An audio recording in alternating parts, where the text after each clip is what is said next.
ಓಂ ಸಾಯಿರಾಮ್.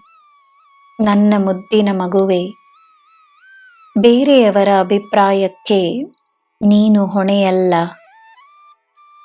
ಬೇರೆಯವರ ಆಲೋಚನೆಗಳ, ಅವರ ಕಲ್ಪನೆಗಳ ಹೊಣೆ ನಿನ್ನದಲ್ಲ.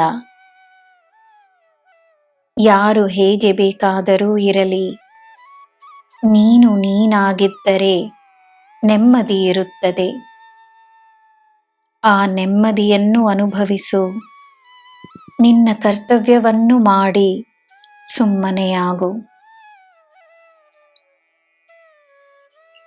ನಿನ್ನ ಹಾಗೆಯೇ ಇರುವವರು ನಿನ್ನನ್ನು ಬಂದು ಸೇರುತ್ತಾರೆ. ಅವರು ಸದಾ ನಿನ್ನ ಜೊತೆ ಇರುತ್ತಾರೆ.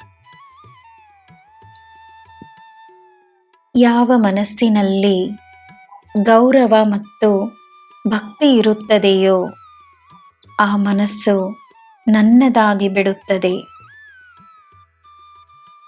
ನನ್ನ ಅಚ್ಚುಮೆಚ್ಚು ನೀನು, ನನ್ನ ಮಗು ನೀನು. ನಿನ್ನ ಹೆಜ್ಜೆ ಹೆಜ್ಜೆಯಲ್ಲೂ ನಾನಿದ್ದೇನೆ. ನೀನು ಮಾಡುವ ಕಾರ್ಯಗಳನ್ನು ನಾನು ಗಮನಿಸುತ್ತಿದ್ದೇನೆ. ನೀನು ಯಾರಿಗೆ ಪ್ರೇರಣೆಯಾಗಿರುವೆಯೋ ಅವರ ಪಾಲಿಗೆ ನೀನೇ ಅವರ ಸಾಯಿ. ಎಲ್ಲರಲ್ಲೂ ಸಾಯಿಯನ್ನು ನೋಡಲು ಸಾಧ್ಯವಾದರೆ ನಿನ್ನ ಮನಸ್ಸಿನಲ್ಲಿ ಪ್ರಶ್ನೆಗಳೇ ಇರುವುದಿಲ್ಲ. ಆ ದಿನ ದೂರವಲ್ಲ.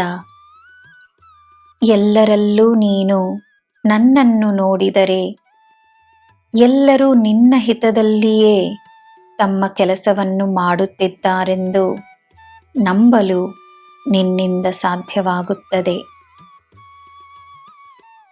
ಎಲ್ಲ ನನ್ನ ಇಚ್ಛೆ. ನಿನಗೆ ನಾನಿದ್ದೇನೆ. ನಿನಗೆ ಎಲ್ಲ ಶುಭವೇ.